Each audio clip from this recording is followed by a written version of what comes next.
कृष्णं वन्दे जगद्गुरुं। कृष्णं वन्दे जगद्गुरुं। कृष्णं वन्दे जगद्गुरुं। दया तथा आनंद से पूरित जिनका नाम, ऐसे ऋषिवर को मेरा बारंबार प्रणाम। तेरी कृपा के बिना हे प्रभु मंगल मूल, पत्ता तक हिलता नहीं, खिले न कोई फूल। ओम शांति शांति शांति। सुंदर भजनों से हम सभी को आनंदित करते हुए श्री देवारे जी यहाँ के बहुत ही श्रद्धाशील और संस्था के लिए कटिबद्ध व्यक्तित्व श्रीमान आर्य रविदेव जी, हमारे मंत्रीवर मान्यवर श्री शर्मा जी, हमारे कोषाध्यक्ष श्री संजय जी, अन्य समस्त अधिकारीगण, उपस्थित श्रद्धा एवं भक्तिमयी मातृशक्ति धर्म प्रेमी सज्जनों, आइए हम इस महान ग्रंथ की महिमा की पंक्तियाँ श्रद्धा से दोहराएं। ये ऐसा ग्रंथ जिसमें साक्षात कृष्ण बोल रहे हैं, विद्यमान है एक एक अक्षर में। जहाँ वेदों का स्वर गुंजित हो रहा है, दर्शन विद्यमान है, उपनिषद विद्यमान है, ऐसी ग्रंथ की महिमा श्रद्धा से। और ये पंक्तियाँ तो आपको काफ़ी कुछ याद भी हो रही होंगी कि श्री कृष्ण ने प्यारी गीता गाई है, मुक्ति देने वाली गंगा लाई।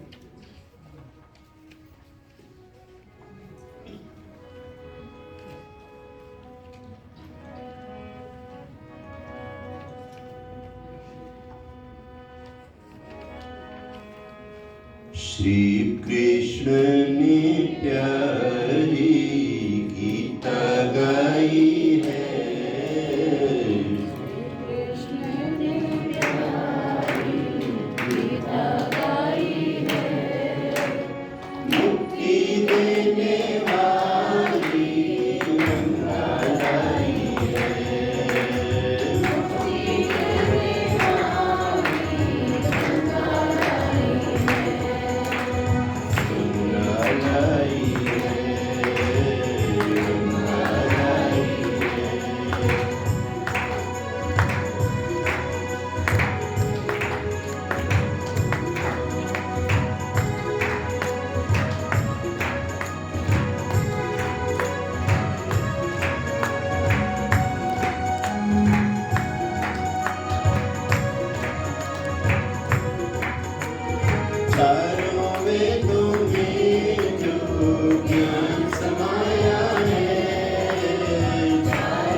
आते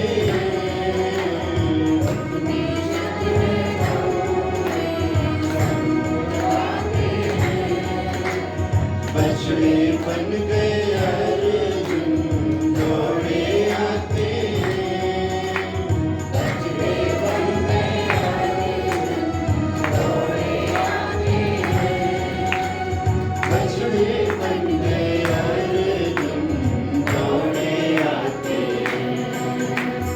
कई जन्मों की बात प्यास बुझाई है कई जन्मों की बात प्यास बुझाई है मुक्ति देने वाली गंगा लाई है मुक्ति देने वाली गंगा लाई है हरि श्री कृष्ण ने प्यारी गीता गाई है श्री कृष्ण ने प्यारी गीता गाई है मुक्ति देने वाली गंगा लाई है मुक्ति देने वाली गंगा लाई है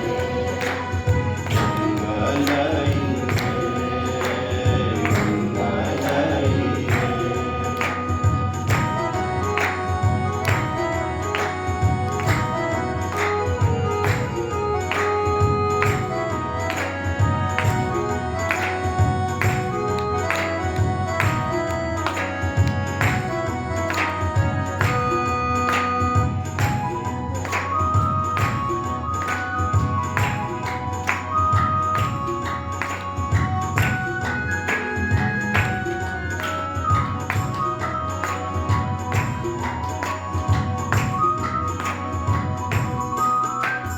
दूध भरा है इसमें वैदिक मंत्रों का दूध भरा है इसमें वैदिक मंत्रों का सार छिपा है इसमें सारे ग्रंथों का सार छिपा है इसमें सारे ग्रंथों का सार छिपा है इसमें सारे ग्रंथों का माधव महिमा सारी अर्जुन को गाई है माधव महिमा सारी अर्जुन को गाई है मुक्ति देने वाली गंगा लाई है मुक्ति देने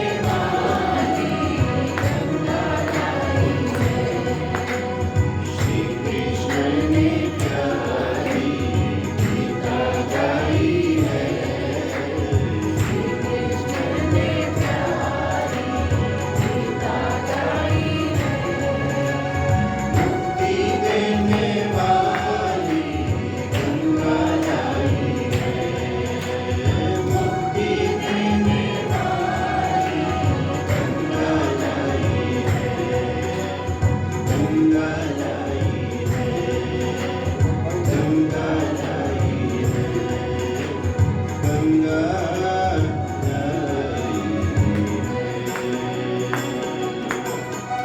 बोलिए नंद नंदन योगेश्वर श्री कृष्ण भगवान की बोले आनंद कंद ऋषि दयानंद की बोले भारत माता की जय।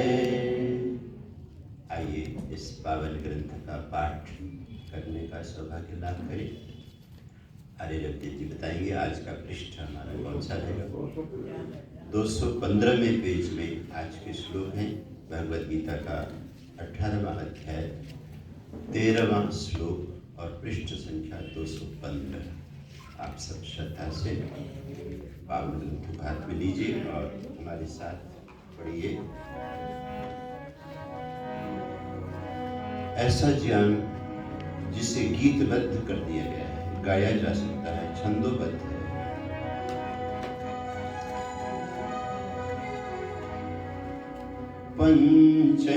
पंचैतन्य महा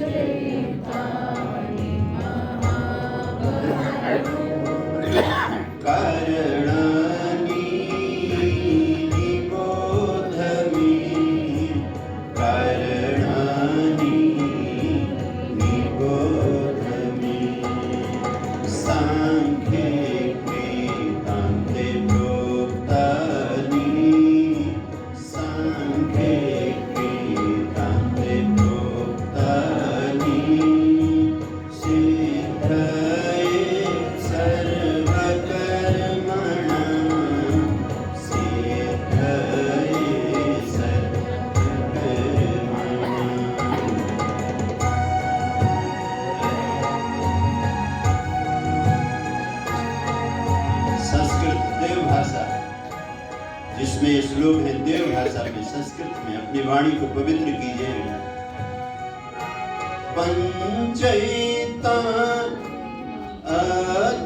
अधिष्ठानं तथा कर्ता करणं च पृथग्विधं करणं च पृथग्विधं विविधाश्च पृथक् चेष्टा विविधाश्च पृथक् चेष्टा दैवं चैवात्र पञ्चमम्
तत्रैवं सति कर्तारम् आत्मानं केवलं तु यः आत्मानं केवलं तु यः पश्यत्यकृतबुद्धिवान् न स पश्यति दुर्मति न स पश्यति दुर्मति। बड़े ही गहन रहस्य पर जो अज्ञान का आवरण है, जिसको न समझ करके मनुष्य बहुत दुख पाता है, उस आवरण को हटाने वाले गीता के श्लोक हैं जिन्हें आप पढ़ रहे हैं। अद्भुत चीज है कि जो हमारे जीवन में घटित हो रहा है वो कितने रहस्यों से भरा है और हम क्या समझ करके उसके साथ डील करते हैं। यस्य नाहं प्रीतो भावो बुद्धिर्यस्य न लिप्यते बुद्धिर्यस्य न लिप्यते हत्वापि स इमान् लोकान् न सहन्ति न हन्यते न सहन्ति। ज्ञानं ज्ञेयं परिज्ञाता त्रिविधा कर्म चोदना त्रिविधा कर्म चोदना करणं कर्म कर्तेति त्रिविधा कर्म संग्रह त्रिविधा कर्म संग्रह त्रिविधा कर्म संग्रह त्रिविधा कर्म संग्रह। ओम। अब कीर्तन होगा, ग्रंथ को निशान लगाकर गोदी में रखिए, दोनों हाथ तालियों के साथ। ओम श्री परमात्मने नमः। ओम श्री परमात्मने नमः। पहले यहाँ से ताल आने देते, देव जी का ताल आ जाएगा। संगीत का यंत्र तो इनके पास है, फिर ताल आएगा फिर आपकी ताली लेंगे साथ।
भगवत्ता विश्वव्यापिनी है,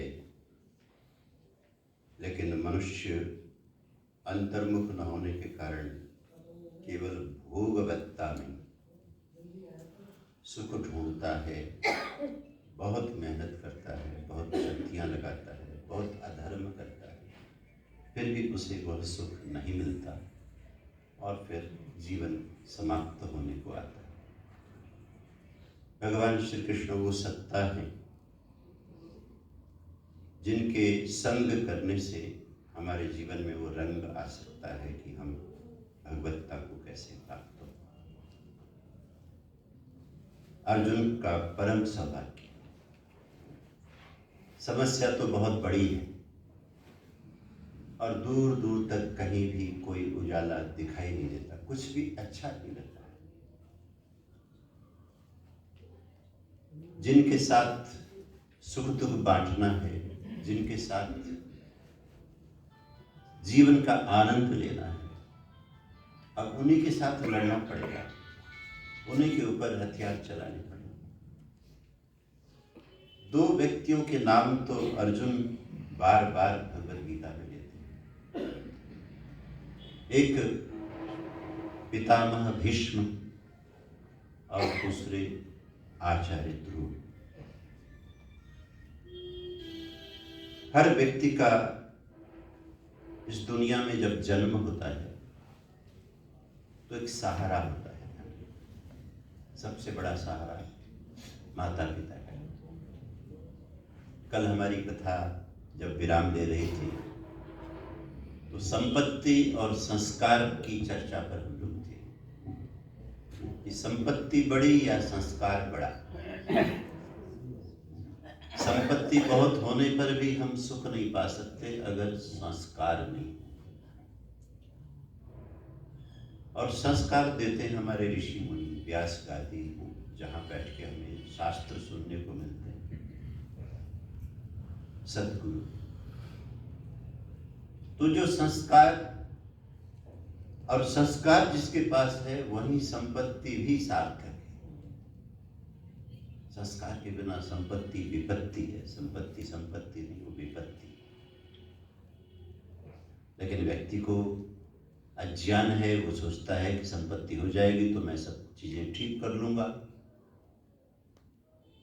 और ठीक हो नहीं पाती, जैसे हमारी एक कहानी भी चल रही है। तो दो नाम जब अर्जुन लेते हैं, तो जब जीवन का उदय हुआ विकट परिस्थिति में, पिता का रोगमय जीवन, पांडव का शरीर रुग्ण था, जिसकी वजह से वैद्यों ने, आचार्यों ने कहा कि इन्हें वन में जाना पड़ेगा। शहर की आबोहवा से, राज दरबार के खान पान से बहुत दूर जाकर तपोमय जीवन, विशिष्ट प्रकार के पौधे हमारे यहाँ लगाए जाते हैं। उन पौधों के जंगल में रोगी को रख करके उनके ऑक्सीजन में उसका ट्रीटमेंट किया जाता है।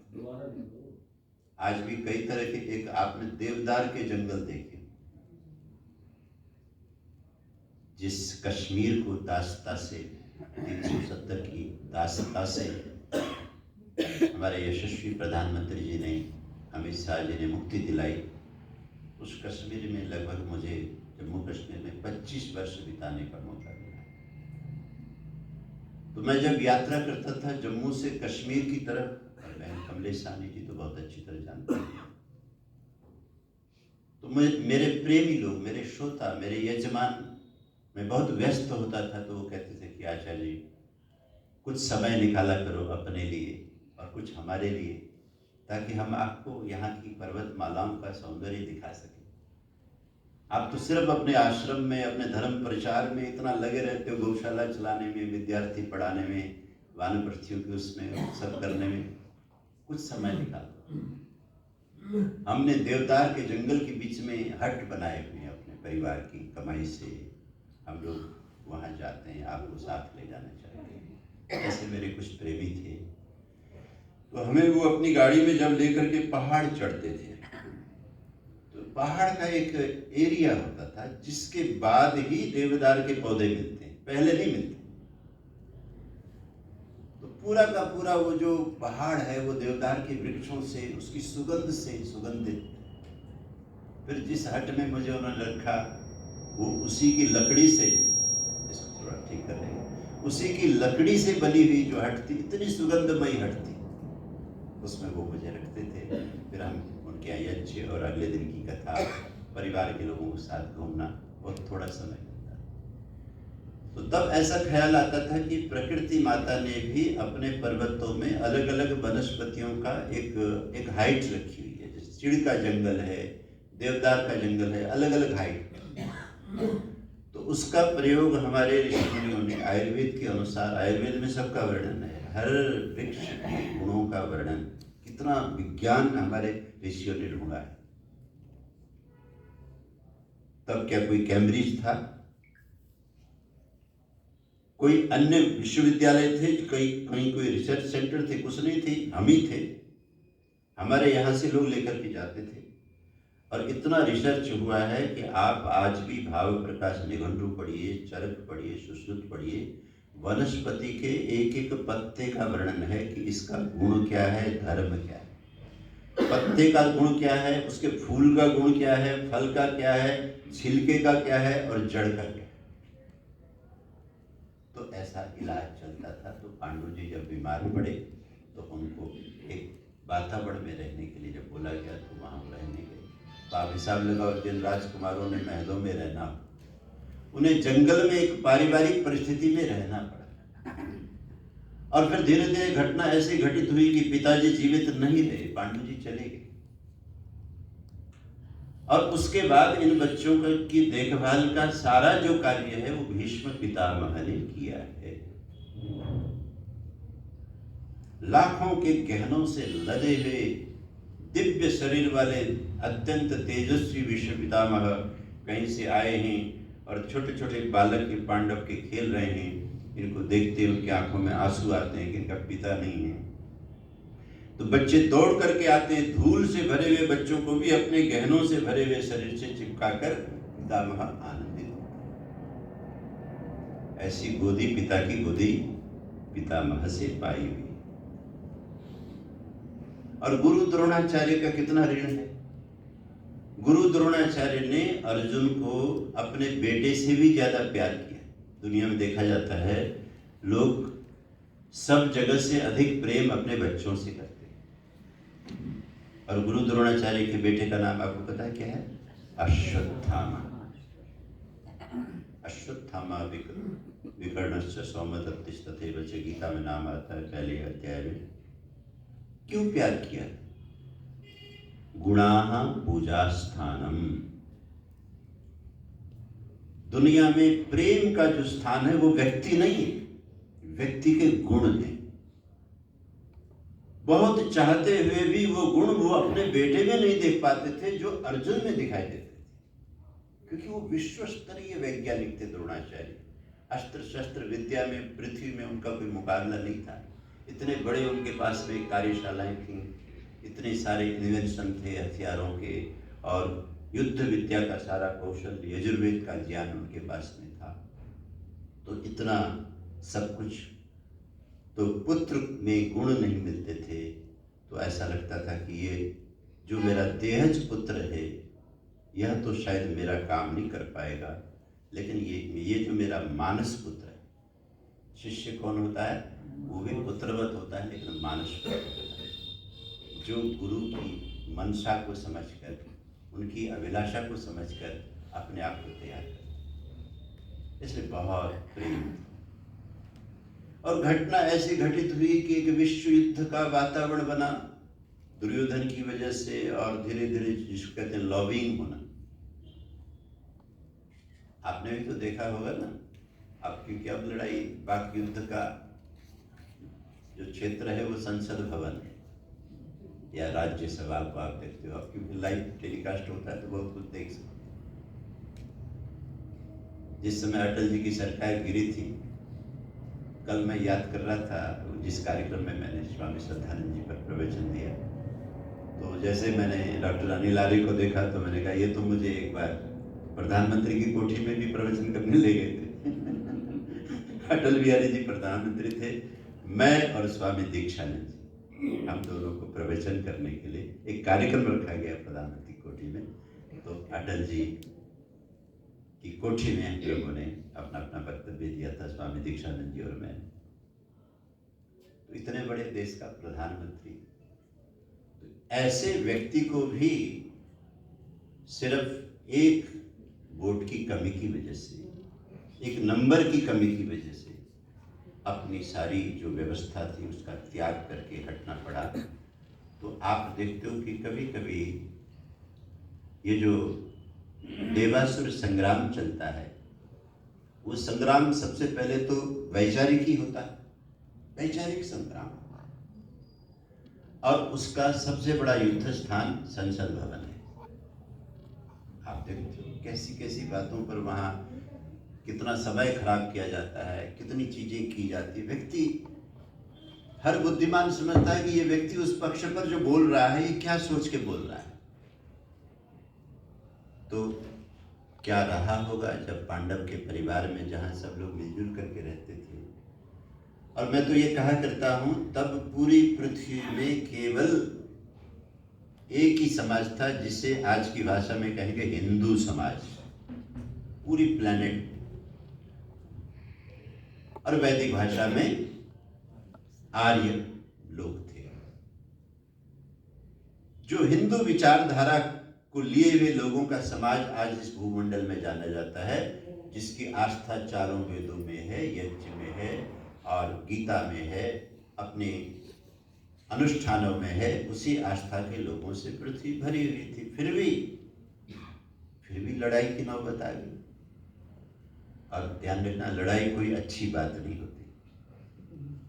इसलिए भगवान श्री कृष्ण ने वेदों का उदाहरण देकर बार बार समझाया कि वेद में आया है लड़ाई होना बहुत बुरी बात है।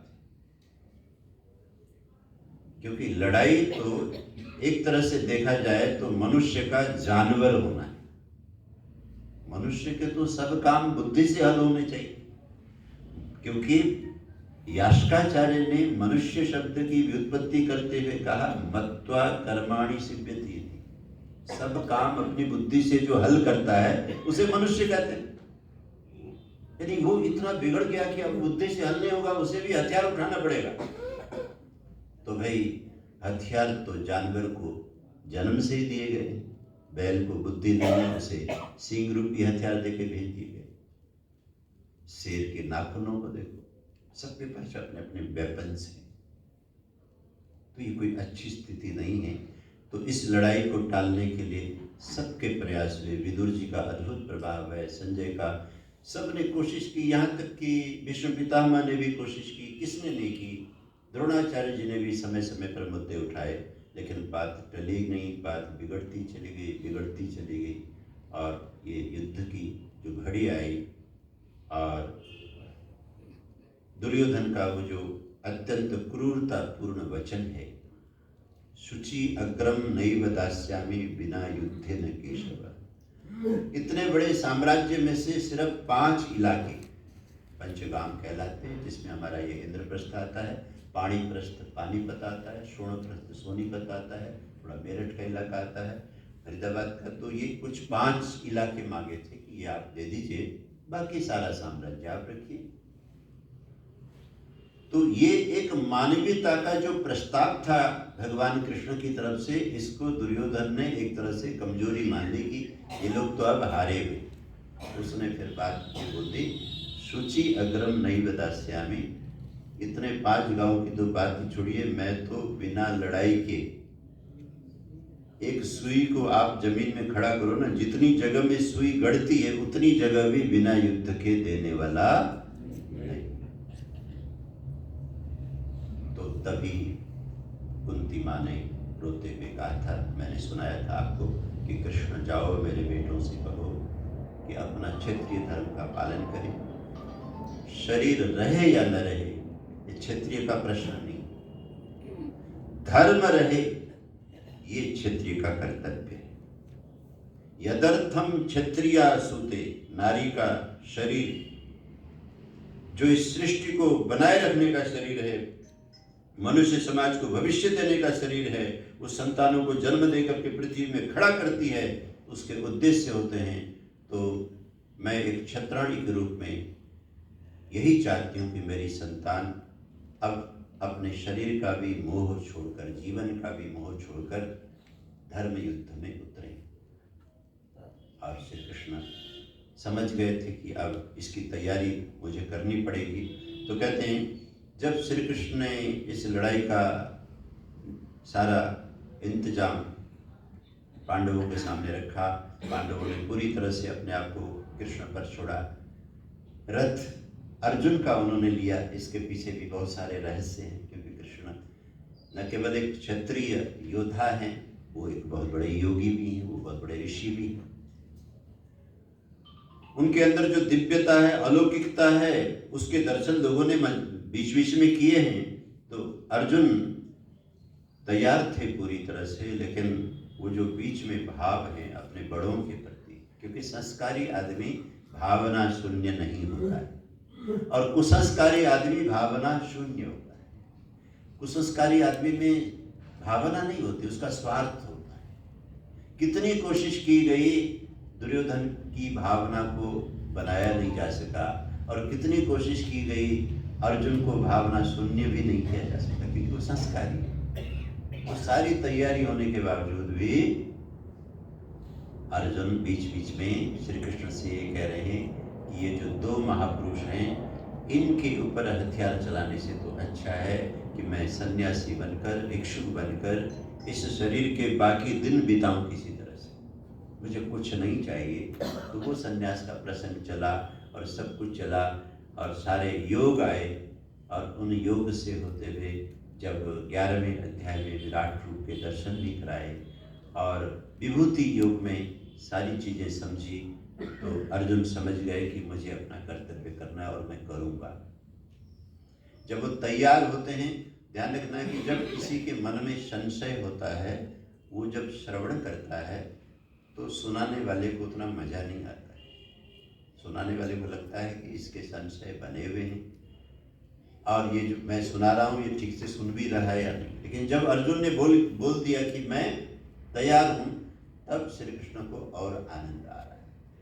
तो जो संवाद है ये अर्जुन की समस्या का समाधान भी है और साथ साथ में पृथ्वी में अद्यावधि जितने लोग हुए हैं, आगे भी जितने लोग पैदा होंगे, उन सब अर्जुनों के अड़चनों का हल करने का भी ये सारा का सारा चिंतन है।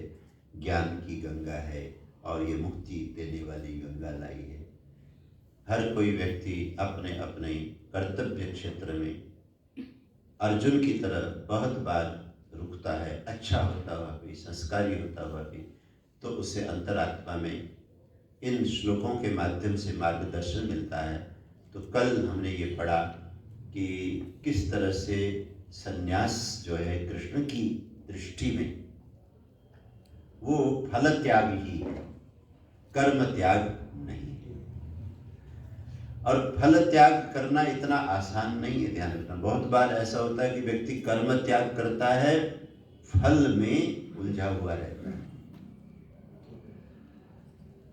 कर्म के त्याग के बावजूद भी जो कर्म हमने नहीं किए उनके फल की भी अभिलाषा हमको होती है। तो जो हम कर्म करें उनके फल से मन को हटाना इतना आसान काम तो नहीं। तो अर्जुन जो कठिन काम है, इसी का नाम तो संन्यास है। संन्यास का एक नाम है यति। यति का मतलब होता है जो सबसे ज्यादा मेहनत करता है, अपने ऊपर काम करता है। अपने ऊपर काम करना, अपने मन पर काम करना, अपनी बुद्धि पर, अपने अभिलाषाओं में काम करना है। तो आज का जो 13वां श्लोक है, इसमें एक नया द्वार भगवान खोल रहे हैं कि जब तुम्हें ऐसा लगे कि फल का त्याग करना मुश्किल हो रहा है, या जब तुम्हें ऐसा लगे कि संसार की घटनाओं में मुझे सफलता नहीं मिल रही, तो इस विज्ञान को, जीवन के विज्ञान को देखो। मान लीजिए आपको अगर फ्लाइट में जाना हो तो आपको तो फिर भी बहुत कुछ प्रोसेस का पता है, कैसे बुकिंग करनी है, कैसे एयरपोर्ट जाना है और कैसे कहाँ बैठते हैं। आपकी गोदी में 2-3 साल का कोई शिशु हो, उसको लेकर के अगर आपको फ्लाइट में जाना हो, फ्लाइट में वह भी उड़ रहा है, लेकिन फ्लाइट के सिस्टम के बारे में टोटली वो अननोन है, उसे पता नहीं। इसी तरह भगवान की बनाई हुई सृष्टि रूपी जहाज में हम सब लोग यात्रा कर रहे हैं, लेकिन किस विज्ञान पर ये सृष्टि चल रही है, इसका बिल्कुल उस बालक की तरह हमको कोई बोध नहीं। इसलिए हम बहुत बार जो भी घटना होती है उसका आकलन ठीक से नहीं कर पाते कि इस घटना का कारण क्या है। अब आप देखिए दुनिया में जो कुछ भी हो रहा है, क्या हो रहा है? कार्य और कारण। कहीं भी कार्य हो रहा है तो उसके पीछे कारण होता है। अच्छा ये बताइए कि आज से 1 महीने पहले हम इतने हल्के कपड़े में बाहर नहीं घूम सकते थे। इसका क्या कारण था? क्यों जी? कमलेश भाई, सर्दी के कारण से हम हल्के कपड़े में बाहर नहीं आ सकते थे। तो सर्दी हटी तो हमारे कपड़े भी हट गए। तो कारण हटा तो कार्य भी हट गया। तो सर्दी कारण है मोटे कपड़ों की, ऊनी कपड़ों का, जिसकी वजह से हमें लाना पड़ा। जब सर्दी हटी तो कपड़े भी हट गए। तो इस तरह से दुनिया में हर चीज कार्य और कारण पर काम कर रही है। और बहुत बार कोई चीज किसी का कार्य होती है और किसी चीज का वो फिर कारण भी होती है। इस तरह से संसार को भगवान ने बनाया हुआ है। तो कहते हैं कि देखो तुम्हारे जीवन में, क्योंकि अर्जुन के मन में बहुत सारे प्रश्न हैं और श्री कृष्ण तो योगेश्वर है, केवल योगी नहीं, योगेश्वर। और चाहते हैं कि अभी 18वां अध्याय चल रहा है तो पूरी तरह से परिमार्जन हो जाए, कहीं भी कोई शंका पड़ी है। कहते हैं हे अर्जुन, दुनिया में पंचैतानि महाबाहो कारणानि निबोध में। मैं एक नई बात तुमको समझाने जा रहा हूँ।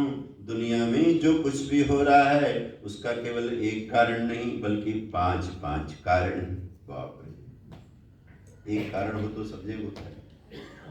दुनिया की घटनाओं के पीछे 5 कारणों को समझो हे अर्जुन। सांख्ये कृतांते प्रोक्तानि, सांख्य दर्शन में या हमारे मनुष्यों ने जो संख्याएं की हैं कि इसमें प्रोक्तानि सिद्धे सर्व कर्मणाम, सभी कर्मों की सिद्धि में 5 कारण काम करते हैं। अब देखिए अगला श्लोक क्या है, 14वां श्लोक।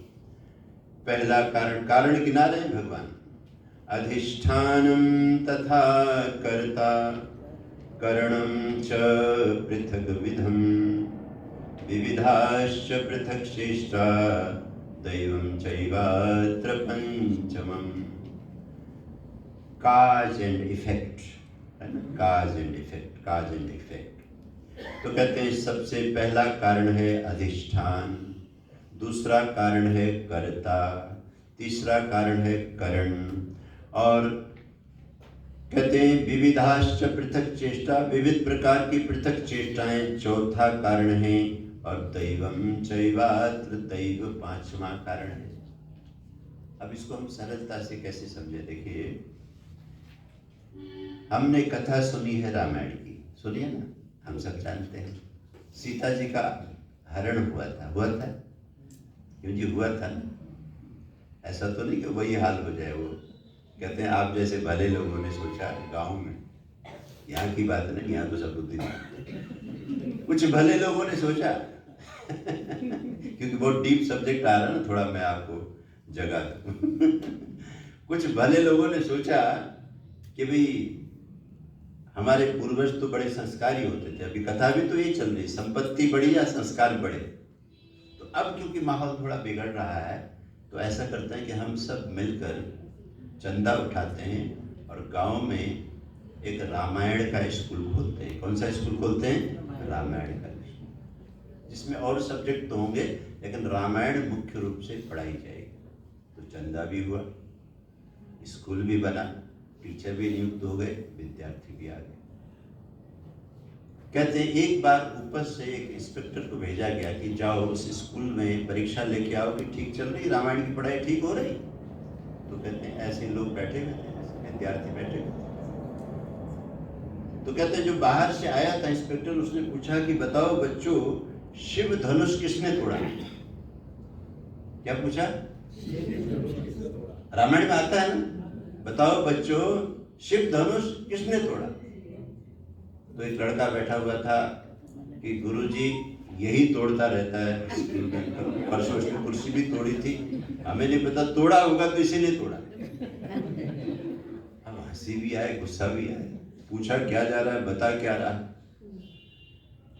दूसरे बच्चों से पूछा क्या, हाँ वो वही ठीक बोलता है, तोड़फोड़ का काम ज्यादा यही करता है, इसका मन पढ़ने में नहीं लगता, इसीलिए सिर्फ धनुष तोड़ा है। देखो समाज के हालात ऐसे हैं, किस पर्पज से क्या चीज बनाई जाती है और मामला किधर को चला जाता है। तो कहते हैं जब सारे बच्चों को देखा कि सभी की समझ यही है कि शिव धनुष किसी ने तोड़ा है, तो इसी ने तोड़ा है, तो टीचर की तरफ देखा। तो टीचर कहता है सर जी बात यह है कि ये बच्चा है तो शैतान। हमारे स्कूल का रेपुटेशन खराब ना हो, आप ऐसा करें, वो मैं बनवा दूंगा शिव धनुष जो आप ऐसा करें, आप इसको जो है कंप्लेन में मत डालिए, इसको मैं बनवा दूंगा। तुम सर जी ऐसे क्यों देखते हैं जी? तो कहते हैं कि उसने कहा कि अपने प्रिंसिपल से मिलाओ। प्रिंसिपल के पास में ले गए, तो प्रिंसिपल भी ड्यूटी कर रहा है। कौन रामायण को गहराई से पढ़े, क्या कथा है, अपने को तनख्वाह लेनी है, ड्यूटी करना है, पैसे मिल जाते हैं। तो उस टीचर को लेकर के प्रिंसिपल के पास में जब इंस्पेक्टर चला गया, तो बात मसला क्या है, बोले आपके स्कूल के ये हालात हैं कि मेरा एक प्रश्न है शिव धनुष किसने तोड़ा, बच्चे कहते हैं शैतान ने तोड़ा होगा, और टीचर कहता है तो आप हमारा रेपुटेशन खराब ना हो, मैं शिव धनुष बनवा दूंगा, मैं स्कूल का क्या करूं? कहले जी देखो जी तोड़ फोड़ तो चलती रहती है और बच्चों का स्वभाव होता है, आप इतने नाराज न हो। आपको जो कुछ भी खर्चा पानी चाहिए वो भी हम देंगे, शिव धनुष भी बना देंगे। तो कहते उसने माथा पीटा कि बात कहाँ की चली थी कि रामायण में शिव धनुष जो राम ने तोड़ा था उसका कोई जवाब दे, लेकिन रामायण का स्कूल चल रहा है, किसी ने जवाब दिया। दुनिया में जो गहरे मसले हैं आदमी उससे भागता है। आपको पता है कि आपका मन किसी किताब को पढ़ने के लिए अगर आपको दिया जाए तो भाग जाएगा, लेकिन मोबाइल दिया जाए तो कई घंटों तक आप उसमें रहेंगे, जो वहाँ चटर पटर मिलता रहता है, तो उसको हिलाते रहो, सरकाते रहो और चटर पटर देखते रहो। आदमी देखो, आदमी के लिए इस साइंस ने भी बड़ी विपत्ति खड़ी कर दी। पहले ही हमारा मन चंचल है, ये मन बड़ा चंचल है, चिंतन में नहीं लगता, ये मन बड़ा चंचल है, मोबाइल में बहुत लगता। मोबाइल में लगता है, चिंतन में नहीं लगता। तो ये क्या है? आप देखो, हमारे कुलदीप जी के पास में इसकी नस नाड़ियां हैं, कोई दवाई एक्यूप्रेशर करेंगे कुछ होगा। उनको मत बुला के एक्यूप्रेशर वाले डॉक्टर को तो कहने का मतलब है कि जीवन के नियम बहुत गहरे। उस बालक की तरह, जिस बालक को आप हवाई जहाज में लेके उड़ते हो, पूरी यात्रा भी कर लेता है, वो दुबई भी चला जाएगा, अमेरिका भी पहुंच जाएगा, फ्रांस भी चला जाएगा, लेकिन किससे मैं उड़ करके कैसे आया उसका बोध उसको नहीं। जबकि ये सारा का सारा जगत कार्य और कारण में खड़ा है। इसको समझो। और 5 कारण बताए गए। अगर कोई व्यक्ति लगातार उद्यम कर रहा है फिर भी उतने पैसे कमाई में नहीं आ रहे, कोई व्यक्ति लगातार परिश्रम कर रहा अपनी दिशा में, उसे परिणाम अच्छे नहीं मिल रहे, तो बहुत बार वो क्या सोचता है, मैं बहुत अभागा हूं, मेरी किस्मत बहुत खराब है। ध्यान रखना, ये जो शब्द है ये बहुत खतरनाक शब्द है। मैं अभागा हूं, मेरी किस्मत खराब है, ये आपको 2 दिशा में ले जाएगी।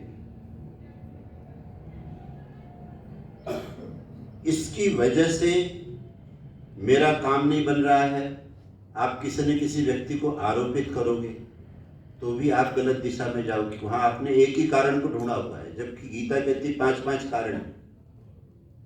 दुनिया में 2 तरह से मनुष्य समाज का विनाश हो रहा है। जीवन में किन्हीं अड़चनों की वजह से वो लोग या तो किसी और की हत्या करते हैं, क्योंकि मेरे काम में ये व्यक्ति रुकावट बना हुआ है, उसकी हत्या करते हैं, या निराशा में अपनी हत्या करते हैं। आत्महत्या जिसको कहते हैं, ये के आत्मा नो जना। और भगवान श्री कृष्ण कहते हैं, इसलिए कृष्ण के पास में रहो। कृष्ण ज्ञान से लबालब भरे हुए, मानो चारों वेद उनकी वाणी में छलकते। हर तरह की आपकी समस्याओं का समाधान भगवत गीता से ले लीजिए। कि आपको अड़चन आ रही है, आपको सफलता नहीं मिल रही, आपने जो सोचा है वैसा नहीं हो रहा है, उसके पीछे जो कारण है वो केवल एक कारण नहीं है। पंचैतानि महाबाहो कारणानि निबोध में अर्जुन को भी ये कहना चाहते हैं, तू अपने आप को अभागा मत मानना। या एक अर्थ में केवल दुर्योधन को भी इसका कारण मत मानना, वो भी एक बहुत बड़ा कारण है। क्योंकि इस दुनिया में जो बड़ी बड़ी घटनाएं होती हैं उसके पीछे 5 कारण हैं, एक अधिष्ठान है। तो हम रामायण, जहाँ से हम चले थे रामायण के स्कूल में, शिव धनुष तो बना लेंगे जिन्होंने बनाना होगा। तो रामायण में सीता जी का हरण कहाँ हुआ था? क्यों जी गुप्ता जी, किस जगह हुआ था? अयोध्या में। गुप्ता जी कर गुप्ता जी ताली बजाओगे। कुछ रामायण तो यहाँ भी चल रहा है। सीता जी का हरण कहाँ हुआ था?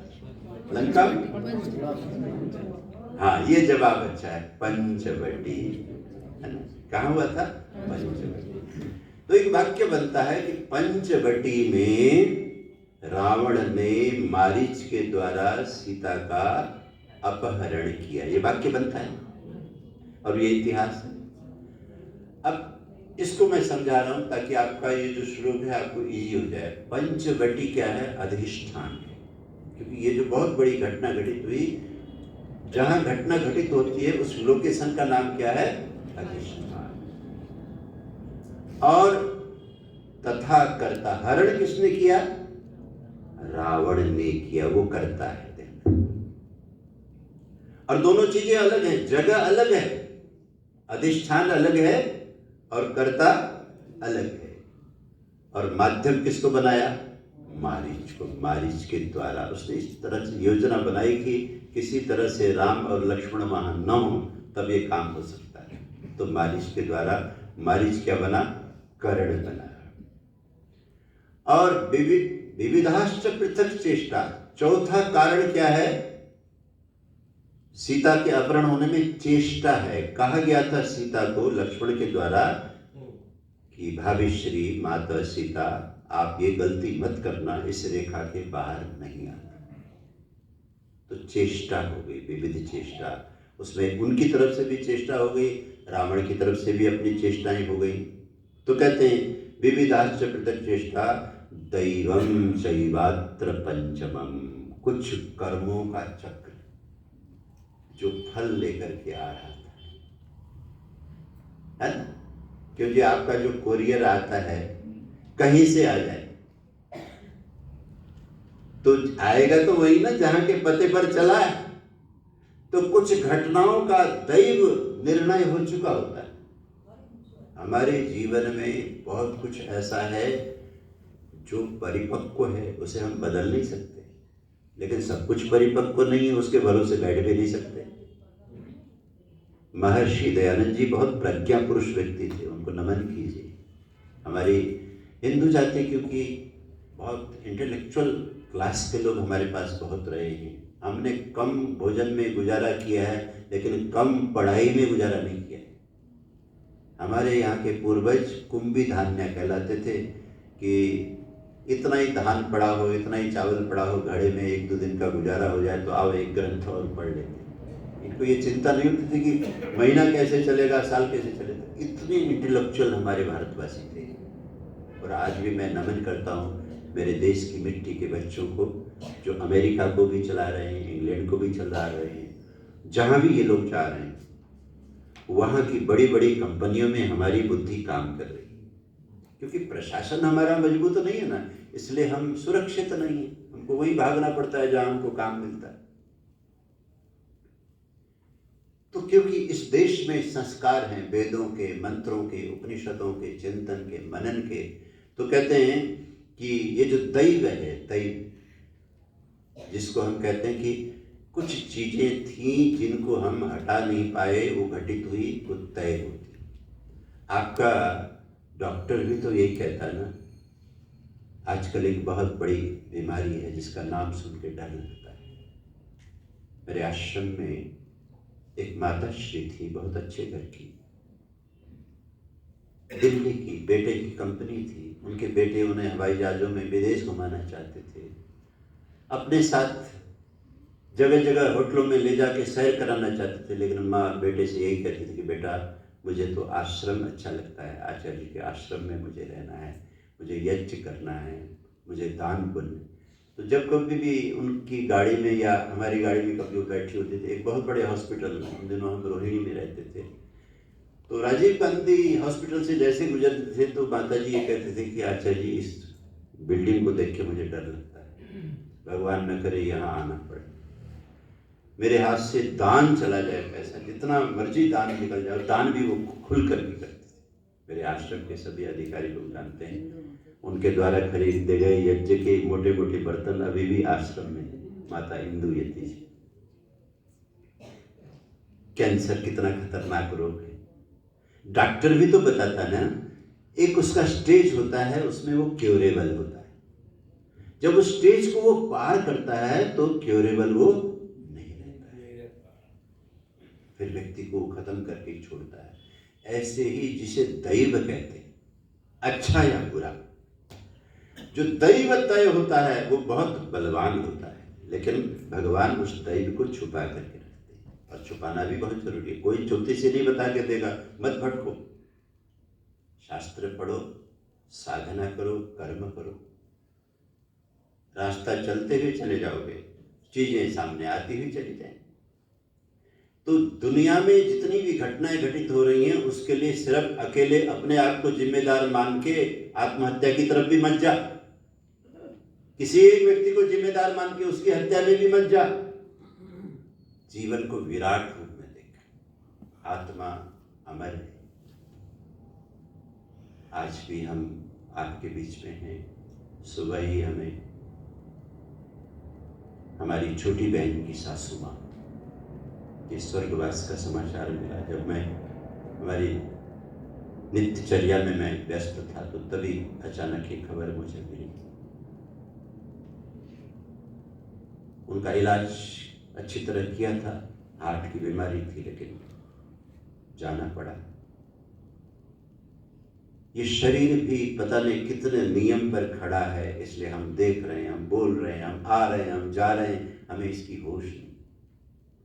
और फिर इस जन्म के पीछे भी बहुत सारे रहस्य हैं, नियम हैं, इसका भी हमको बोध नहीं। ये मेरे प्यारे अर्जुन, ये जो तुम्हारे सामने घटना आ रही है, इसमें केवल तुम मात्र अकेले कारण नहीं हो, कारण तो पांच हैं। तो कहते हैं इस दुनिया में शरीर वांग मनोवीर्यत कर्म प्रारभते नरः। मनुष्य एक तरह का कर्म केवल शरीर से करता है, दूसरे तरह का कर्म केवल वाणी से करता है, और तीसरे तरह का कर्म केवल मन से करता है, मनसा वाचा कर्मणा। और तीनों के अलग अलग तरह के फल बनते हैं। शरीर वांग मनोवीर्यत कर्म प्रारभते नरः। और कर्म जितने भी होते हैं उसके वर्ग दो ही होते हैं, न्यायम व विपरीतम वा। न्याय माने उचित कर्म, विपरीतम माने अनुचित कर्म। जो मनुष्य मन से भी कर रहा है, अगर हमने मान लीजिए शरीर से हमने कुछ नहीं किया लेकिन मन तो हमारा लगातार सोचने में लगा है ना, उसके भी कर्म बन रहे हैं। गीता में भगवान ने ऐसा रहस्य बोल दिया कि आप विचार करके देखो कि हमारा मन लगातार कुछ न कुछ सोच रहा है, उस सोचना भी कर्म है। और कर्म है तो वो कर्म या तो न्याय है या विपरीत है, या उचित सोच रहे हैं या अनुचित सोच रहे हैं। अब तो विज्ञान के जगत में बहुत सारी चीजों को नापने के भी साधन आ गए, मंत्रों पर रिसर्च हो रही। मैं प्रणाम करता हूं अपने गायत्री परिवार के भाई बहनों को। लाखों की संख्या में मुंबई में हमारे उस आर्थिक नगरी में विशाल अश्वमेध यज्ञ की रचना कर रहे। गायत्री परिवार वाले यूट्यूब में जाके आप देखिए, बहुत बड़ा अनुष्ठान चल रहा है। गायत्री मंत्र का उच्चारण हो रहा है। नड्डा साहब भी गए थे शायद, वहां के फडणवीस आदि सब लोग जा रहे हैं। गायत्री एक ऐसा पावन मंत्र है, अगर उस मंत्र को गुरु मंत्र के रूप में अधिक से अधिक लोग स्वीकार कर लें, उठते बैठते उसका जाप करें, नित्य नियम में उसका उपयोग करें, तो इस ब्रह्मांड में बहुत पॉजिटिव वाइब्रेशंस क्रिएट हो जाएंगे। लोगों के मन में जो दुर्विचार आते हैं उसका इलाज हो जाएगा। प्राचीन समय आपको पता है कि ब्राह्मणों को विधिवत बुलाकर वेद पाठ में बिठाया जाता था कि हमारे घर में कुछ कष्ट चल रहे हैं, आओ ब्राह्मण लोगों आप बैठकर वेद पाठ कर लीजिए। पाठ, और वो भी वेद का ध्यान रखना। वेद ही एक ऐसी वाणी है जो परमात्मा से आई। उस वाणी का विधिवत उच्चारण अगर हमारा मन कर लेगा तो मन का जो अनुचित संकल्प करने की प्रवृत्ति है उसमें ब्रेक अपने आप ही लग जाएगा। जब आपका मन मंत्र में लगेगा तो फिर आपका जो तंत्र है वो रुक जाएगा। अभद्र सोचने का जो तंत्र है, और बहुत बार हमारा मन क्या करता है, जो अच्छा होना होता है ना उसके बारे में भी बुरा सोचता है। एक बच्चे को आपने बड़े प्यार से सुबह तैयार किया और स्कूल भेज रहे हो, कोई कैब आ गया ले गया है, क्योंकि आप टीवी देखते रहे हो, हिंसाएं हैं, घटनाएं हैं, एक्सीडेंट हैं, हाय मेरे बच्चे का कहीं कैब टकरा न जाए, किसी कोई बच्चे किसी के नीचे ना आए। आपका मन, आप अपने मन को देखिए, ज़्यादातर उन घटिया चीज़ों को घुमा रहा है मन में जो कि आपके सामने आई नहीं है और आती भी नहीं। भगवान कृपा करते हैं 10 साल तक बच्चा पढ़ता रहा, वो ठीक ठाक आता जाता रहा, लेकिन आपने शायद 10 लाख बार मन से उस बच्चे के बारे में सोचा कि हाय मेरे बच्चे को कुछ हो न जाए। मंत्र विद्या ये कहती कि नहीं, आप अपने मन को ऐसा कमजोर मत कीजिए, आप अपने मन को मंत्र से जोड़िए। तत्सवितुर्वरेण्यम भर्गो देवस्य धीमहि धियो यो न प्रचोदयात्। हम उस सविता देव के तेज का ध्यान करते हैं जो हमारे सभी प्रकार के अंधेरे को दूर करते हैं और हमारे मन को कल्याण के पथ पर अग्रसर करते हैं। इस तरह से उदात्त विचारों से जुड़ने से मन संकल्पमय होता है और ये बहुत साधारण योग है जो भगवान श्री कृष्ण वैदिक परंपरा की स्थापना को लेकर के इस युद्ध में उतरे थे अर्जुन को लेकर। व्यक्ति जो बुरा कर रहा है, क्यों कर रहा है? क्योंकि उसने कहीं मंत्र छोड़ दिया है। जो मन में दिव्यता होनी चाहिए उसका त्याग कर दिया है, वो अपने किसी तंत्र में फंस गया। जैसे आप किसी अच्छे कपड़े को पहन करके पार्क में घूमने गए थे तो कटीली झाड़ी में आपकी साड़ी उलझ गई, शॉल उलझ गया।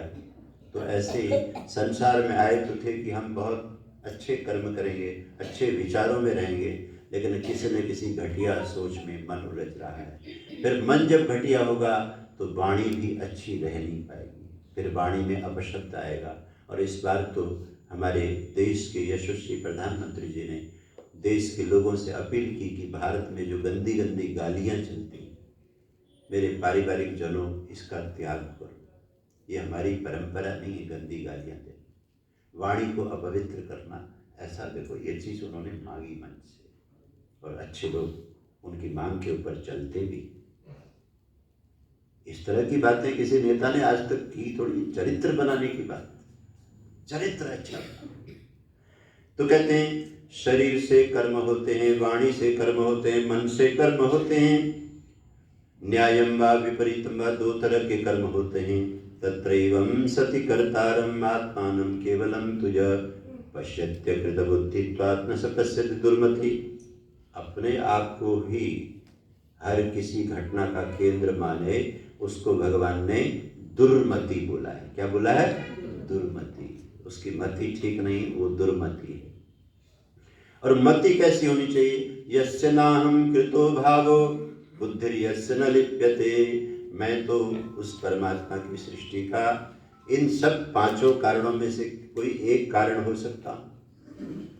और अगर मैंने अपने आप को न्याय के लिए, धर्म के लिए अर्पित कर दिया है तो मुझे अपने अहम पर खड़ा होने की जरूरत नहीं, मैं तो फिर ओम पर खड़ा। दो ही प्लेटफॉर्म है खड़े होने का, एक तो अहम का प्लेटफॉर्म है, एक है ओम का प्लेटफॉर्म, माने परमात्मा के आश्रय में अपने आप को। तो कहते हैं यस्य नाहं कृतो भावो, हे अर्जुन जिसका अहम भाव अब रहा नहीं। और बुद्धिर्यस्य न लिप्यते, जिसकी बुद्धि लेप को प्राप्त नहीं होती। हत्वापि सैमान लोकान् न हन्ति स न निबध्यते। उसे अगर कर्तव्यवश सारी दुनिया को भी मारना पड़े, देखो ये बहुत खतरनाक बात है गीता की। उसे अगर कर्तव्यवश पूरी दुनिया को भी मौत की नींद सुलाना पड़े तो भी कोई पाप नहीं लगता। ये बहुत खतरनाक बात है, समझने की बात है। लेकिन ये खतरनाक उन मूढ़ों के लिए जो जीवन के रहस्य को नहीं जानते। जीवन के रहस्य को जानिए कि ये सृष्टि भगवान की, और भगवान के नियम के अनुसार इस सृष्टि को खड़ा करने के लिए कभी कभी कठोर कदम उठाने पड़े किसी महापुरुष को, तो उसका दोष उस महापुरुष को नहीं लगता है, क्योंकि उसका अहम है ही। उसे कोई लौकिक सुख नहीं चाहिए, उसे तो कर्तव्य करना है।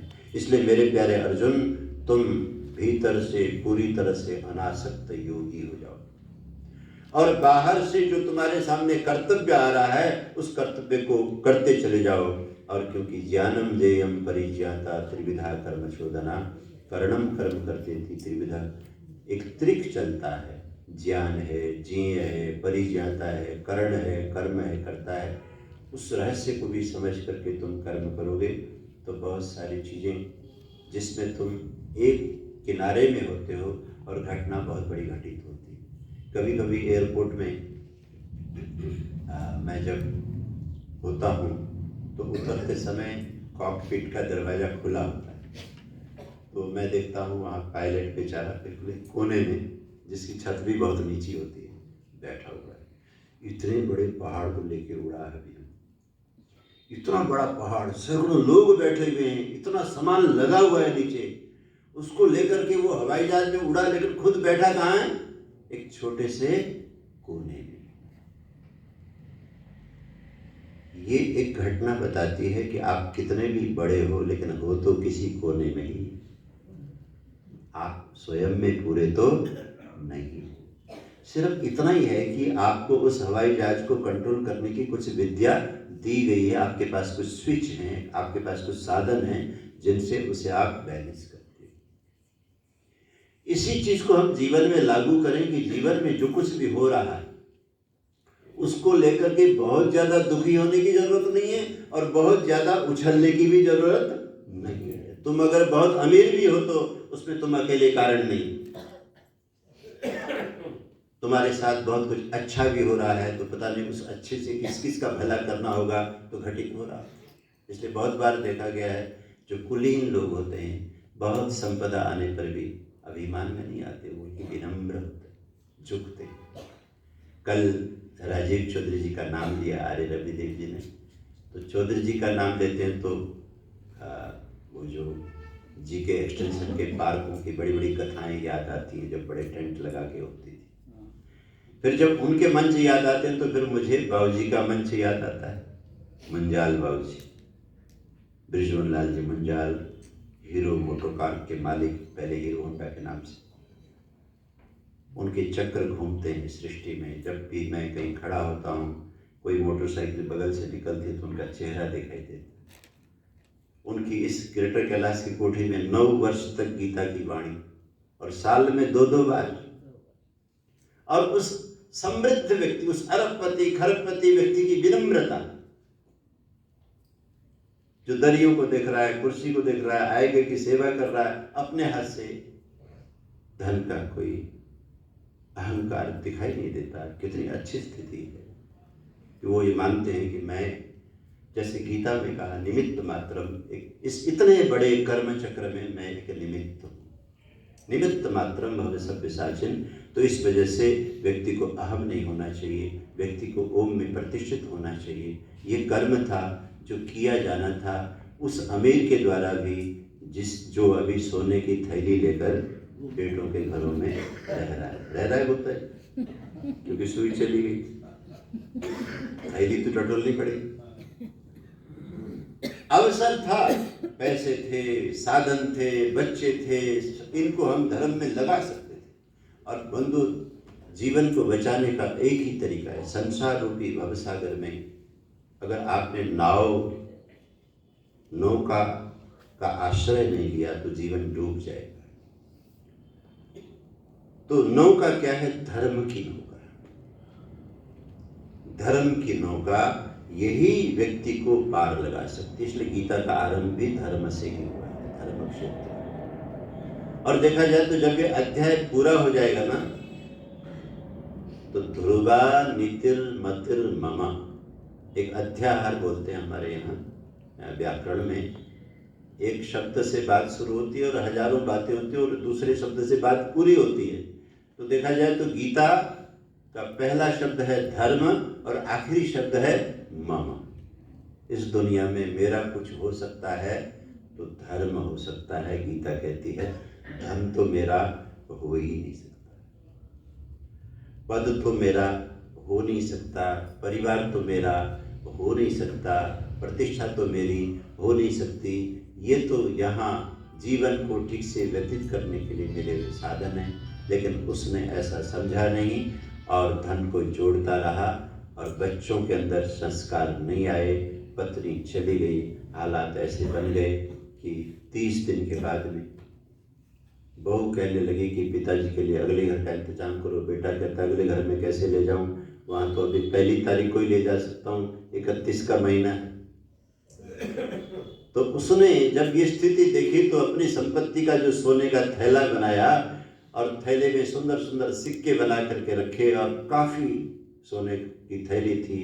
तो फिर बच्चों में नया विचार आया कि पिताजी ये थैला किसी को देते नहीं, हर समय साथ रखते हैं, इसकी चाबी ये नहाने भी एक बक्से में उसको रखते हैं, बक्से की चाबी बाथरूम में भी इनके साथ ही रहती है, सिराने में रहती है, कहीं जाते हैं तो थैला निकाल के अपने साथ ले जाते हैं, कभी छोड़ते ही नहीं हैं। तो विचार ये हुआ कि ये पिताजी जहाँ पूर्ण होंगे थैला उसी को मिलेगा, इसलिए इनसे बोलो कि मजले भाई के पास मत जाएं, यहीं रहें हमारे पास, एक नौकर रख देंगे। अगर ये स्वार्थ में ये सोच सकती है तो दूसरी नहीं सोच सकती क्या? अभी ये रह ही रहते, एक जब पहली तारीख को नहीं आए तो दूसरी भागी भागी आई, पिताजी को क्यों नहीं भेजा, मेरा समय है सेवा का। उल्टा गियर चल गया, पहले था परे परे, अब हो गया इधर इधर। ये है मोह का चक्कर।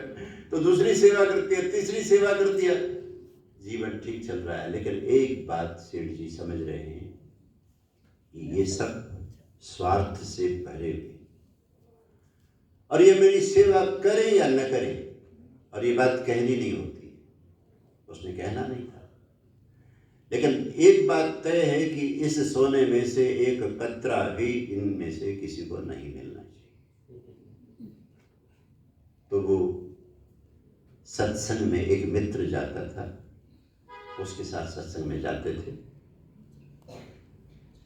और फिर वहाँ जाते थे, फिर वहाँ जाते थे, जहाँ कहीं अच्छा काम होता हुआ देखते थे तो वहाँ एक सिक्का दे के आते थे उनको, हजारों लाख रुपए उससे बच जाते थे। इस सेठ जी की वजह से हमने गौ भी खरीद ली, गौशाले का काम हो गया, गुरुकुल के कमरे हो गए, ऐसे जगह जगह जब कहीं कहीं से बात आने, लेकिन एक शर्त थी कि मैं आपको दान तब दूंगा जब आप मेरा नाम किसी को नहीं बताएंगे, क्योंकि वो चाहते थे कि इन बच्चों को बताना चाहिए, नहीं तो पता नहीं मेरा ये क्या कर दे। ऐसे भी तो इंजेक्शन मिलते हैं ना, एक रखने वाले इंजेक्शन, एक भेजने वाले इंजेक्शन। तो किसी को पता नहीं चलना चाहिए, इस शर्त पर वो दान करते थे। और दान जब करते थे तो जो लोग लेते थे, हमारे संजय जी खंडेलवाल जी लेते ना, यहाँ पे लेके बैठे थे, तो जो बोल के दे दे वो भी ठीक, बिना बोले दे दे वो भी ठीक है ना। तो लेकिन जिसने लिया उसको तो पता होता है ना। तो थोड़ा सा जब दान वान मिलता है तो लगता है कि उसको थोड़ा आगे कुर्सी में बैठाते हैं। सेठ जी जो पीछे बैठते थे ना, जब जैसे खंडेलवाल जी को मिला तो उन्होंने जाके आर्य रविदेव जी को बोल दिया, वो तो वही आ गए जिन्होंने एक सिक्का दिया था। इन्होंने बोला जी उनकी कुर्सी आगे लगाओ। सेठ जी ने कहा ये भी काम मत करो, इससे भी कहीं न कहीं बात फैलेगी, मेरा बिल्कुल नाम नहीं आना चाहिए, मुझे कोई आगे न बिठाए, ये मेरी शर्त है। तो कहते इस तरह से उन्होंने कुछ समय अपना व्यतीत करते हुए कुछ सिक्के पुण्य कार्य में लगाए। लेकिन शरीर का समय कम था और मेरी कथा का समय भी कम है। अब समय जा चुका है, कल की केवल एक रात रहती है, परसों इसको पूर्ण करेंगे। और आज मुझे हमारे रामलाल जी की तरफ से एक खबर आई कि कहने लगे ये जो कथा हो रही है ये तो 2023 की कथा हो रही है, 24 का समय तो अभी आपको देना है। एक ताली बजाइए इनके लिए, तो 24 वाला समय तो अभी आपको देना है। अच्छा, मैं तो सोचता था ये 24 की कथा होगी, तो किसी कारणवश 23 को कथा नहीं हो पाई, तो इस वजह से ये कथा इस महीने में हो रही है। तो वो जो कथा होगी दिवाली के आसपास है, उसमें जो आपने डेटें लिखी हम तय करेंगे बैठ के। तो सेठ जी के जीवन में समय की कमी आती चली गई, क्योंकि उन्हें पता था कि ये सब सेवा स्वार्थ। ध्यान रखना, परिवार में भी जो आपको प्रेम करता है ना, उसका दिया हुआ तो एक गिलास पानी भी आयु को बढ़ाता है। जो आपसे किसी मतलब से जुड़ा हुआ है ना, उसके खिलाए हुए हलवा पूरी से भी आपको तृप्ति नहीं होती। ये बहुत भावना की चीज है, भावना की चीज बहुत बड़ी चीज है, और ये भावना अच्छे परिवारों में मिलती है। तो हम कल इस चर्चा को देखेंगे कि जब उन्होंने देखा कि अब शरीर बीमार रहता है, अब सत्संगों में जाना, गौशाला में जाना भी संभव नहीं हो रहा है, अब जो दान पुण्य होना था वो हो गया, तो बाकी जो सिक्के बच गए हैं इसका क्या करें, सफदरजंग को दान दे। लोग तो यही सोच रहे होंगे हमें मिल जाए हम कुछ कर लेंगे, लेकिन सेठ जी तय किया हुआ है क्या करना है ये हम कल सुनेंगे। लेकिन आज हमने ये सुना, ये सृष्टि एक दिव्य हवाई जहाज है जिसमें हम सब बालक बिठा दिए गए। हमको नहीं पता कि ये जीवन आया कहाँ से, ये जाएगा कहाँ, लेकिन हमारे जीवन में जो घटनाएं घटित हो रहे हैं उनको लेकर के हमको निराश नहीं होना है। हमें योगेश्वर भगवान श्री कृष्ण जैसे देवताओं को समक्ष रखकर, ऋषि मुनियों को समक्ष रखकर, गीता आदि शास्त्र को समक्ष रखकर पूरी आस्था के साथ जीवन के रहस्य का वाचन करना चाहिए। वाचन आप करते चले जाएंगे, आप अपने कष्ट को भूल जाएंगे। आपने देखा है कि जब कथा बहुत अच्छी चलती है, तो कल यही तो बात आर्य रवियर जी कह रहे थे, ये घड़ी ना होती तो अच्छा होता। तो हम शरीर में नहीं होते, फिर हम चेतना में प्रतिष्ठित होते, वो एक बहुत अच्छी स्थिति है। तो आइए हम इस गंगा से कल हम जुड़ेंगे। आज की चर्चा को विराम देते हैं।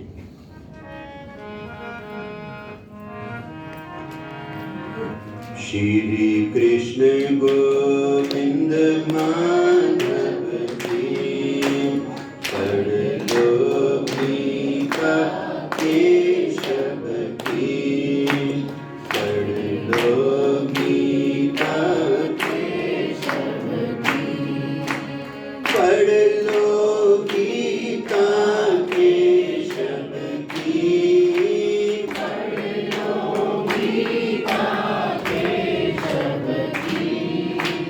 श्री कृष्ण गोविंद माधव की, पढ़ लो गीता केशव की, पढ़ लो गीता केशव की।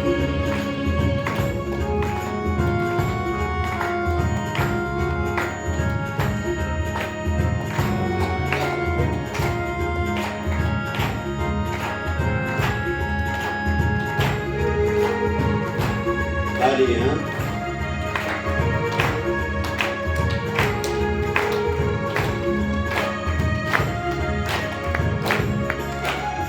वेदों की इसमें महिमा, वेदों की इसमें महिमा, उपनिषदों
बोली सच्चिदानंद भगवान की जय। उस सत्स्वरूप, चित स्वरूप, आनंद स्वरूप परम शक्ति के आश्रय हम इस पावन गंगा में स्नान करते हुए आज तीसरे दिन की चर्चा को यहाँ संपन्न करते हैं। इस बार शर्मा जी ये और भी अच्छा लग रहा है कि मेरे साथ देव आर्य जी, हमारी एक तरह से टीम है। एक बार मुझे ताली बजाइए क्योंकि आश्रम आप बहुत जगह देश में कोने कोने में और आश्रम में इनके साथ कार्यक्रम करते हैं, तो ये भी बहुत अच्छी बात है।